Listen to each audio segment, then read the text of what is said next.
El tema del cual vamos a platicar en esta ocasión son los aspectos relevantes que tenemos que tener en el tratamiento del cáncer del pulmón. Habitualmente estamos acostumbrados a leer, a escuchar o a estudiar al respecto del comportamiento de las neoplasias malignas de pulmón en relación con los estudios de imagen. Sin embargo, en esta ocasión vamos a poner énfasis en uno de los tópicos que muchas veces pasamos desapercibidos, y es justamente los cambios que esperamos visualizar en estudios radiológicos después de los tratamientos utilizados en los pacientes oncológicos, dentro de los cuales tenemos como primero y más significativo a la neumonectomía. Recordemos que muchos de los pacientes que son susceptibles de manejos quirúrgicos son sometidos a procedimientos quirúrgicos para la resección de la neoplasia primaria. Los cirujanos cardiotorácicos o los cirujanos de tórax se valen de varios procedimientos justamente para el manejo de los pacientes oncológicos con neoplasia primaria broncopulmonar. Dentro de este tipo de manejos quirúrgicos tenemos, por ejemplo, a la neumonectomía intrapleural. Sin embargo, tenemos otras variantes de técnicas quirúrgicas utilizadas como la neumonectomía extrapleural. Las diferencias entre estas están en relación a las estructuras que son injuriadas en los procesos o en los procedimientos quirúrgicos. Por ejemplo, en la primera, en la neumonectomía intrapleural, se incide sobre el pulmón y la pleura visceral, mientras que en la neumonectomía extrapleural se incide sobre el pulmón, la pleura, el pericardio y el diafragma. Otras variantes de los procedimientos quirúrgicos a los cuales son sometidos los pacientes pueden ser, por ejemplo, la neumonectomía intrapericárdica, en la cual adicionalmente al manejo quirúrgico sobre el pulmón se incide también sobre el pericardio. Otros procedimientos quirúrgicos a los cuales son sometidos o posiblemente sometidos los pacientes son las resecciones pulmonares más limitadas, aplicables para neoplasias que están limitadas ya sea a un lóbulo o a un segmento pulmonar, e inclusive a un subsegmento del mismo, para lo cual podemos valernos de procedimientos quirúrgicos como la lobectomía, la segmentectomía o la resección en cuña y la resección en manga, por mencionar algunos de estos procedimientos. Ahora bien, ¿qué cambios esperamos nosotros visualizar en los pacientes que han sido sometidos a un procedimiento quirúrgico posterior a una neumonectomía? Bueno, los cambios que vamos a nosotros a visualizar primeramente están en relación a la técnica que fue utilizada para el procedimiento quirúrgico, pero también están en relación al tiempo que ha transcurrido después de ejecutarse el mismo. Es importante mencionar que también dichos cambios van a estar en relación a las estructuras sobre las cuales se incidieron dichos procedimientos quirúrgicos, ya sea el pulmón remanente, la pleura, el mediastino, el diafragma o la pared torácica. Es importante mencionar que los cambios posoperatorios que vamos a visualizar están en relación al tiempo y podemos dividirlos, por ejemplo, en cambios posoperatorios inmediatos o cambios que se esperan observar a la primera semana e inclusive de 2 a 4 meses después del procedimiento quirúrgico. Por ejemplo, en el posoperatorio inmediato, uno de los cambios que primordialmente llegamos a observar en pacientes postneumonectomizados son la congestión del pulmón, habitualmente del pulmón contralateral, y el observarse que la cavidad torácica que ha sido operada para la resección de la lesión broncopulmonar operada puede llegar a ocuparse ya sea por líquido, aire o inclusive las dos. En la primera semana posterior a el evento quirúrgico, generalmente esa cavidad que es ocupada por líquido, aire o ambas, comienza a reabsorberse. Ese gas, el líquido y demás material que ocupa dicha cavidad comienza a experimentar un procedimiento de absorción, de tal manera que ese proceso se va a asociar a otros cambios justamente relacionados con la situación de las estructuras del mediastino u otras estructuras que se encuentren adyacentes al lecho quirúrgico, dentro de las cuales la que más llama la atención es la desviación mediastinal.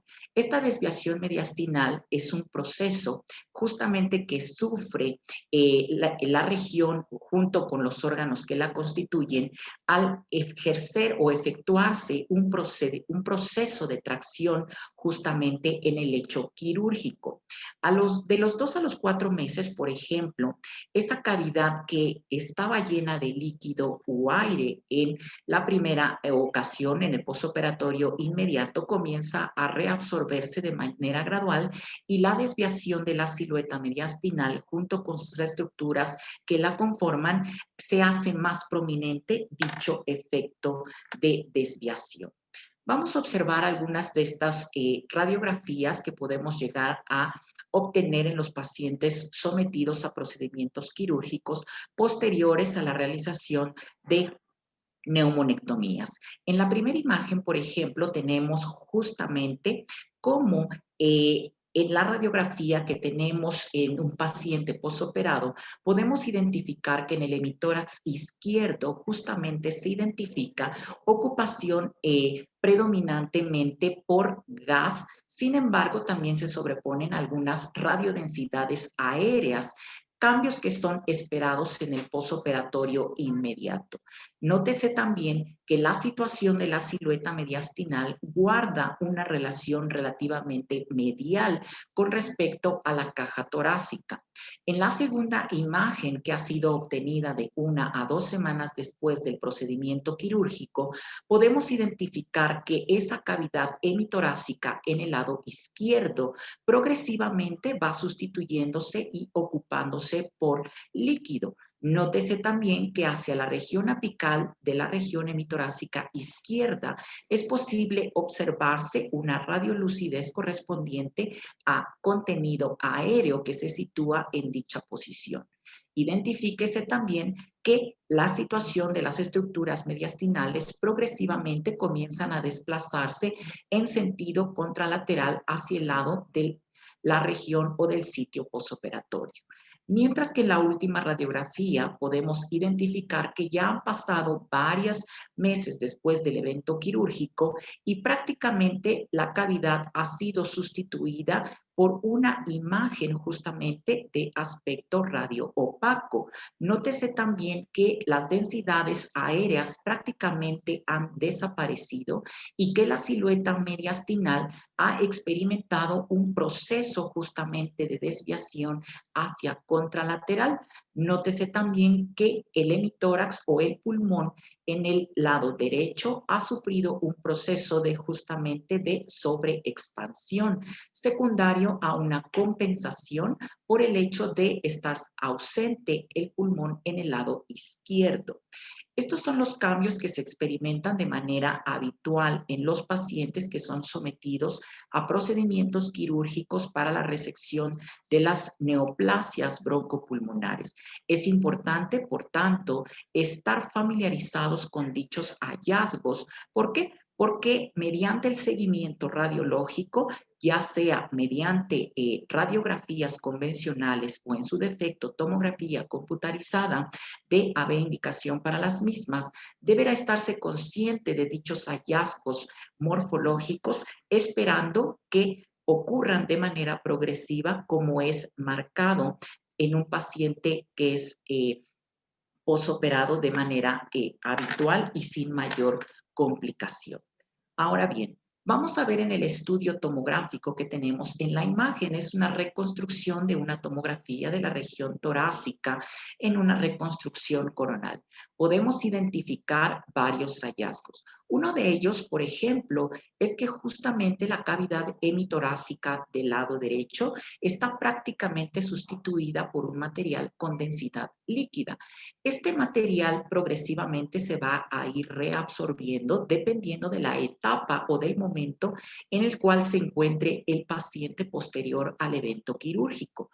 Nótese también que existe una reducción en cuanto a la capacidad volumétrica del hemitórax del lado derecho, mientras que el hemitórax o su pulmón en el lado izquierdo se observa sobreexpandido en forma compensatoria.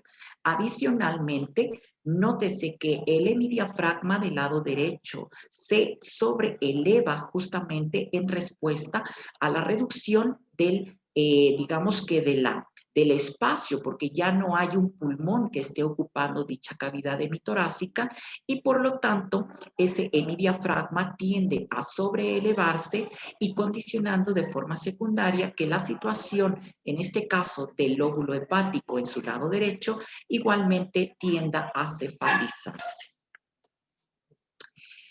Otro de los hallazgos que podemos llegar a observar en este tipo de pacientes, y ya lo habíamos comentado, es justamente el desplazamiento de la silueta mediastinal junto con el resto de sus componentes anatómicos.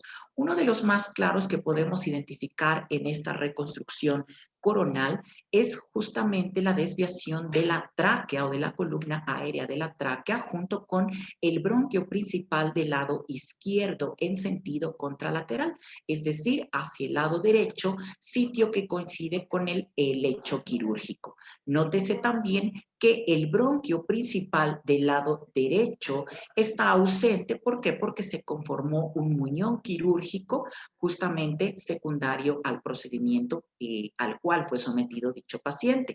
Además, podemos identificar que la silueta cardíaca igualmente ha sufrido un proceso de desplazamiento hacia la región hemitorácica derecha, con la consecuente sobreelevación de la cúpula diafragmática y a su vez del lóbulo hepático, en este caso del lado derecho.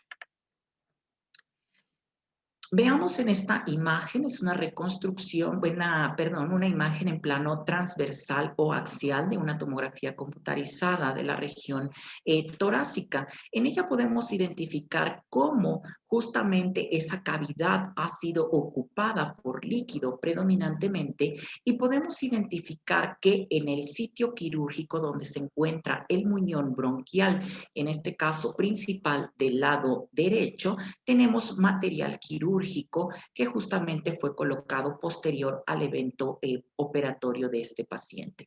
Nótese también la desviación de la silueta mediastinal junto con sus componentes anatómicos, ya sea vasculares o inclusive la grasa mediastinal y la silueta cardíaca desplazados hacia el lado derecho. Véase igualmente la sobreexpansión compensatoria del pulmón en el lado izquierdo. Aquí igualmente, vean cómo toda la silueta, el área cardíaca está desplazada en sentido derecho hacia el lado operatorio. Ahora bien, vamos a ver este ejemplo. En este ejemplo podemos identificar igualmente que existe material quirúrgico en el muñón bronquial. Este paciente fue sometido a un evento quirúrgico de menores proporciones al del contralateral. En el otro se trató de una neumonectomía total, mientras que en este caso, en este paciente, ha sido resecado un segmento pulmonar únicamente y por lo tanto, digamos que el volumen pulmonar en el lado izquierdo, aunque ha reducido, pues todavía tenemos pulmón funcional. Sin embargo, a pesar de ello, la silueta mediastinal junto con sus elementos vasculares han sido desplazados en sentido izquierdo hacia el lado del lecho operatorio. Noten igual, tenemos una reconstrucción coronal del mismo paciente, donde podemos identificar el material quirúrgico en el hecho operatorio de este paciente que ha sido sometido a una segmentectomía por una neoplasia broncopulmonar que básicamente se situaba localizada en dicho segmento. Ahora bien, aquí tenemos otro paciente. Vean cómo existe material quirúrgico proyectado hacia el bronquio principal que se orienta o que depende del lóbulo pulmonar superior en el lado derecho. Igualmente, se ha ocupado dicho espacio operatorio por material líquido y por material aéreo en el sitio de la lobectomía superior derecha de este paciente. Adicionalmente, se incidió sobre el diafragma, lo que condicionó la presencia de gas justamente en situación subdiafragmática derecha. Vean cómo está ocupada dicha cavidad posoperatoria en este paciente con lobectomía superior derecha por material aéreo, material líquido y material quirúrgico en el muñón bronquial. Es importante que cuando hagamos el seguimiento de los pacientes posoperados, tengamos en cuenta este tipo de hallazgos, pues aunque no son tan frecuentes, es posible que lleguemos a observar o a identificar complicaciones posoperatorias en este grupo de pacientes. Vamos a ver a continuación algunas de estas complicaciones que se pueden presentar en pacientes postneumonectomizados. Estas complicaciones pueden dividirse en varios grupos, dentro de las cuales destacan las complicaciones que aparecen en el periodo temprano, es decir, pacientes que han sido sometidos a eventos quirúrgicos, posneumonectomía, lobectomías, segmentectomías, resecciones en cuña, pero que han presentado cambios por complicaciones después de dichos eventos quirúrgicos. ¿Cuáles son estas complicaciones que pueden llegar a presentar los pacientes? Los pacientes pueden ser, por ejemplo, susceptibles de experimentar edema pulmonar posterior a la neumonectomía. El edema pulmonar es relativamente frecuente y tiende a aparecer de manera habitual en pacientes con mal manejo de líquidos.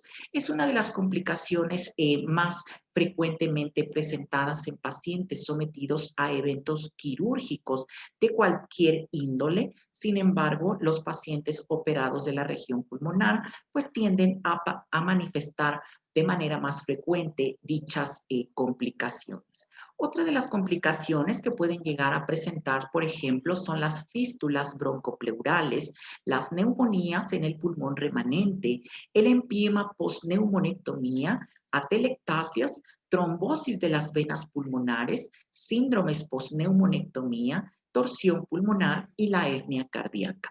Vamos a ver algunos ejemplos radiológicos de estas complicaciones.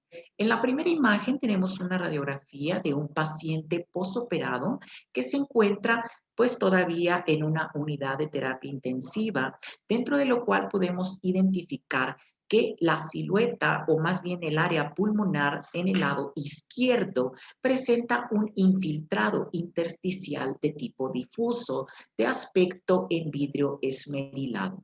Este infiltrado corresponde a edema pulmonar. Este paciente fue sometido a una resección quirúrgica del pulmón en el lado derecho. Sin embargo, el pulmón izquierdo está experimentando dichos cambios relacionados con edema, que no solamente se manifiestan como dicho infiltrado, sino que a su vez se observa reducción de la radiolucidez aérea del pulmón, lo que posiblemente derive en un síndrome de dificultad respiratoria en un paciente posoperado. Otra de las complicaciones que podemos llegar a observar en los pacientes es la presencia de fístulas broncopleurales. Las fístulas broncopleurales, recordemos que habíamos mencionado inicialmente, que posterior al evento quirúrgico, ese sitio o cavidad en la cual fue reseccionado, ya sea el lóbulo, segmento pulmonar, es ocupado por líquido y por aire, que progresivamente con el paso de las semanas o de los meses va a experimentar un proceso de involución. Sin embargo, ¿qué pasaría si a este paciente que ha sido o se ha complicado por una fístula broncopleural demuestra que en lugar de estar decreciendo el contenido aéreo y líquido de dicha cavidad, permanece o inclusive se acentúa. Note, por ejemplo, que en las radiografías, en la primera que tenemos, la cual se tomó en el día 15 del periodo posoperatorio, se observa un nivel hidroaéreo en la cavidad torácica en su lado derecho. Sin embargo, al día 20 posterior del evento operatorio, en lugar de haberse reducido el contenido aéreo de dicho espacio, ha incrementado. Esto está en relación a que existe una comunicación de algún trayecto bronquial o bronquiolar que se ha permeabilizado o que se ha dehiscentado el sitio quirúrgico y que ha favorecido que el aire contenido en la vía aérea justamente pase y ocupe dicha cavidad torácica. Por lo tanto, al contrario del proceso que habíamos mencionado, este espacio hidroaéreo o predominantemente aéreo va a incrementar conforme pasan los días. La caracterización de la fístula broncopleural se hace predominantemente y de una manera más específica por tomografía computarizada. Vean, por ejemplo, en esta imagen, que es una imagen en un plano axial, donde podemos identificar el bronquio principal del lado derecho y el bronquio principal del lado izquierdo. Es posible que identifiquemos el material quirúrgico en el muñón del bronquio principal derecho. Sin embargo, llama la atención el hecho de identificar un trayecto con densidad aérea que comunica el bronquio principal derecho a la cavidad hemitorácica derecha, en la cual se demuestra dicho trayecto fistuloso que permite el paso del aire de la vía aérea bronquial hacia el sitio operatorio en el hemitórax derecho. Esta imagen podemos verla de manera más fácil en esta reconstrucción coronal, donde podemos identificar la bifurcación del bronquio principal en su lado derecho, el lado izquierdo a nivel de la carina, y podemos identificar que el muñón rectal, perdón, el muñón bronquial demuestra justamente un trayecto fistuloso que permite el paso del aire del bronquio a la cavidad hemitorácica derecha. Ahora bien, vamos a ver otra imagen de fístula broncopleural. Vean ustedes que en la tomografía computarizada en un plano axial podemos identificar ese trayecto fistuloso que deriva justamente del bronquio principal derecho hacia la cavidad donde se neumonectomizó al paciente, en este caso una neumonectomía segmentaria. Vean además que existen infiltrados parenquimatosos hipertensos que están en relación justamente con edema pulmonar difuso. Vean también que en la siguiente imagen podemos identificar de manera más fácil el trayecto fistuloso que deriva o que se origina del muñón bronquial en el lado derecho y que comunica a dicha cavidad o lecho quirúrgico, permitiendo el paso del aire a través de dicho trayecto fistuloso. Otra de las complicaciones que habitualmente tienden a presentarse en los pacientes son los eventos neumónicos. La neumonía tiende a aparecer con relativa frecuencia, no solamente en el parénquima pulmonar previamente sano de los pacientes posoperados, sino que también aparecen en el pulmón remanente. Es, les repito, relativamente frecuente identificar procesos neumónicos que se sobreagregan a dichos eventos quirúrgicos. En la imagen, una consolidación con broncograma aéreo propia de un proceso neumónico en el pulmón remanente. Ahora bien, otra de las complicaciones que pueden llegar a presentar los pacientes postneumonectomizados es la presencia del empiema. El empiema, que es mejor caracterizable en tomografía computarizada, pues lo vamos a observar justamente como la ocupación líquida, en este caso, en el hemitórax del lado derecho, como se demuestra en los estudios radiográficos que presento. Noten ustedes que se observa la radioopacidad que prácticamente ocupa todo el hemitórax derecho y que progresivamente en los estudios subsecuentes, lejos de disminuir, esta radioopacidad se incrementa prácticamente condicionando la presencia de un hemitórax derecho radioopaco. Este paciente fue sometido a una tomografía computarizada en la cual es posible identificar cómo prácticamente todo el hemitórax derecho está ocupado en su espacio pleural por material con alta densidad en el rango líquido, que por su atenuación está en relación a material purulento, pero que a su vez se identifica el engrosamiento difuso de la pleura en relación a ese proceso inflamatorio difuso de las hojas pleurales. Vean también que se asocia en este caso con derrame pericárdico que circunscribe prácticamente toda el área cardíaca. Otra de las complicaciones que identificamos en pacientes posoperados es la presencia de atelectasias. Estas atelectasias pueden estar o no relacionadas con el sitio quirúrgico. Sin embargo, habitualmente el sitio operatorio o el sitio adyacente al lecho quirúrgico experimenta diferentes grados de atelectasias. Las atelectasias, por lo tanto, son, les repito, relativamente frecuentes identificarlas y tendrán que ser visualizadas con relativo, digamos que cuidado, dado que en el seguimiento de los pacientes posoperados de neoplasias pleuropulmonares es posible que se lleguen incluso a confundir con remanentes tumorales o con recurrencias locorregionales de la enfermedad oncológica.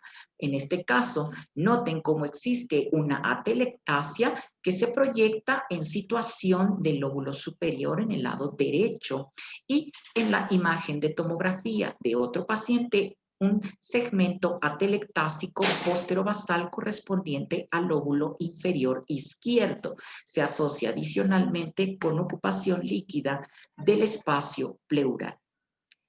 Otra de las complicaciones que experimentan pacientes posoperados a nivel pulmonar están en relación, por ejemplo, a la trombosis de las venas pulmonares.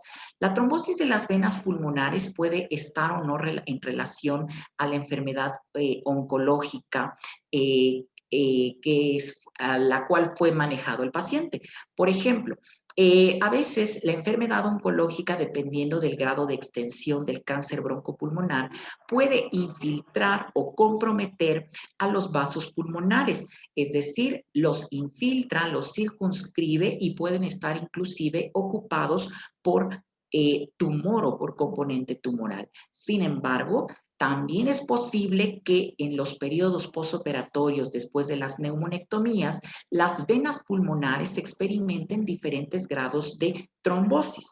Por lo tanto, en el momento que se realiza la revisión de dichos estudios, deberá estar el radiólogo cuidadoso a la hora de que realice la observación de dichos hallazgos, ya que la trombosis de las venas pulmonares y la infiltración neoplásica de las mismas puede llegar a confundir al observador y por lo tanto, repito, tendrán que ser cuidadosos en el momento de visualizarlo. En las imágenes podemos identificar trayectos venosos pulmonares con defectos de reforzamiento que corresponden no solamente a trombos endoluminales, sino también a sitios de actividad neoplásica pulmonar adyacentes y que circunscriben y engloban, en este caso, a las venas pulmonares. Otro de los hallazgos o de las complicaciones que pueden experimentar los pacientes son los síndromes postneumonectomía. ¿A qué me refiero? Vean, por ejemplo, en este caso, prácticamente toda el área cardíaca junto con sus elementos mediastinales han sufrido un proceso de desplazamiento hacia la región hemitorácica derecha. Noten adicionalmente la desviación significativa de la columna aérea de la tráquea con la sobreexpansión secundaria del pulmón izquierdo. Estos hallazgos constituyen al síndrome postneumonectomía, que es importante tenerlos en cuenta, ya que en cirugías tan radicales como la resección, en este caso de prácticamente todo un pulmón, es relativamente frecuente identificar estos desplazamientos de la silueta o del área cardíaca junto con todos sus elementos vasculares que la circunscriben, así como los elementos de la vía aérea de mayores tamaños. Noten cómo existe sobreexpansión del área pulmonar en forma compensatoria del lado izquierdo con extensión hacia el hemitórax derecho. Otra de las complicaciones que llegamos a identificar en pacientes posoperados de neoplasias broncopulmonares son justamente las torsiones pulmonares. Las torsiones pulmonares pueden manifestarse en el periodo posquirúrgico inmediato y es importante identificarlas. ¿Por qué? Porque este tipo de torsiones pueden derivar en la isquemia y por lo tanto en la necrosis subsecuente del parénquima pulmonar. Tenerlas en cuenta es imperativo. ¿Por qué? Porque de existir este tipo de torsiones, el paciente es susceptible de ser reintervenido para liberar la torsión pulmonar, para reperfundir y por lo tanto que los vasos se repermeabilicen, condicionando que nuevamente exista flujo vascular al segmento pulmonar torcido. Vean en este caso, en la imagen radiográfica, cómo existe ese segmento pulmonar de mayor radiodensidad que en la tomografía computarizada se correlacionó con una torsión pulmonar en la cual existen francos defectos de reforzamiento por digamos que hipoirrigación o hipovascularización del segmento pulmonar torcido derivado de dicha complicación posoperatoria. Otra complicación que podemos llegar a identificar es la herniación cardíaca.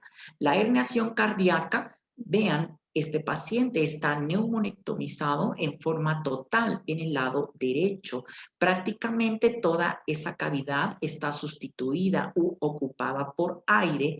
Sin embargo, vean que la silueta mediastinal junto con la silueta cardíaca han experimentado un proceso de inversión en el cual ahora se sobrepone o se sitúa dicha imagen hacia el lado contralateral cuando sabemos que habitualmente debiera estar proyectado hacia el hemitórax izquierdo. Esta, por lo tanto, es una complicación en la cual dichas estructuras se herniaron a través del sitio posoperatorio y que, por supuesto, puede convertirse en una complicación que amerite un manejo quirúrgico imperativo. Complicaciones posneumonectomía en periodo tardío. Estas complicaciones pueden incluir algunas de las que ya mencionamos, sin embargo, pueden llegar a aparecer algunas otras. Vamos a ver qué complicaciones pueden llegar a aparecer en este tipo de pacientes. Una es la fístula esófago-pleural. La fístula esófago-pleural consiste justamente en la comunicación anormal del esófago hacia la cavidad operatoria, en este caso en el hemitórax derecho. Noten que existe paso de contenido hidroaéreo del lumen esofágico hacia la cavidad pleural. Esta está conformando un nivel hidroaéreo, distribuyéndose el material líquido en la porción declive y el material aéreo de menor densidad en la porción superior. Aquí es posible identificar perfectamente el paso de dicho material desde el esófago a dicha cavidad posoperatoria. En la imagen que tenemos contralateral, podemos identificar en este mismo paciente cómo haciendo pasar material hidrosoluble, identificamos ese paso anormal del medio de contraste desde el lumen esofágico hasta la cavidad posoperatoria, en este caso en el hemitórax derecho. Véase el paso anormal del material de contraste a través de dicho trayecto fistuloso. Otras complicaciones que debemos aprender a reconocer son, por ejemplo, los aneurismas. Los aneurismas pueden aparecer, por ejemplo, a nivel de la arteria pulmonar. En este caso, vean cómo en la arteria pulmonar principal del lado izquierdo se identifica este aneurisma de conformación sacular que derivó como una complicación en el periodo posoperatorio tardío en un paciente sometido a resección de neoplasia broncopulmonar. Otra complicación podemos identificar en la imagen inferior la trombosis, en este caso, de ramas de la arteria pulmonar principal en el lado derecho, con defectos de reforzamiento en sus vasos que emergen justamente de dicha rama principal arterial pulmonar. Tenemos más imágenes de trombosis, en este caso de la arteria pulmonar principal en su lado derecho, visibles como defectos de reforzamiento hipodensos, que en este caso están organizados hacia las paredes del lumen vascular y que coinciden justamente con el sitio operatorio de este paciente post-lobectomía. Nótese que hay una reducción del tamaño en cuanto al volumen o las dimensiones del hemitórax derecho, secundario al procedimiento de resección quirúrgica del lóbulo inferior derecho. En este caso, más casos de trombosis de la arteria pulmonar posterior a neumonectomía, vean cómo el lumen vascular de la arteria pulmonar izquierda se observa prácticamente obliterado por un defecto de reforzamiento compatible con un trombo. A su vez, la cavidad hemitorácica izquierda se encuentra ocupada por líquido secundario al evento quirúrgico reciente. Vean adicionalmente que se encuentra aquí un muñón vascular y a su vez en situación adyacente un trombo endoluminal en la rama principal de la arteria pulmonar izquierda como una hipodensidad central. Otras complicaciones que pueden llegar a aparecer en los pacientes son, por ejemplo, hernias transparietales de cavidad residual. Esto se refiere a que prácticamente material que debería estar contenido en la cavidad hemitorácica, en este caso en el lado izquierdo, se está herniando a través del sitio de la toracotomía. Material aéreo y material líquido están protruyendo a través de dicho defecto quirúrgico, donde se incidió al paciente para la resección de la neoplasia a la cual fue sometido para resección. Vean cómo ese material se está herniando justamente a través del sitio de la toracotomía. Es material que se encuentra contenido y cuya densidad corresponde a aire y a escaso, en este caso, contenido líquido en su porción más declive. Por lo tanto, entonces, el reconocimiento de dichos hallazgos es imperativo. Les repito, pocas veces estamos habituados a identificar dichos hallazgos, ya que digamos que a veces lo hacemos de manera automatizada, la revisión de las tomografías posoperatorias, y a veces no nos tomamos el tiempo justamente para observar ciertos detalles que pueden ser importantes. Les repito, es relativamente frecuente que estos pacientes experimenten complicaciones posoperatorias y que finalmente deriven en alguna de las que mencionamos durante nuestra plática.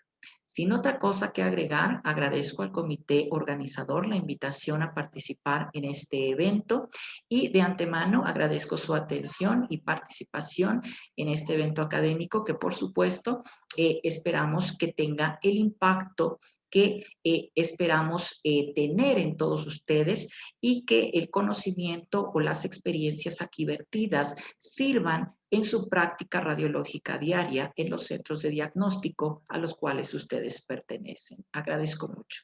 Muchas gracias.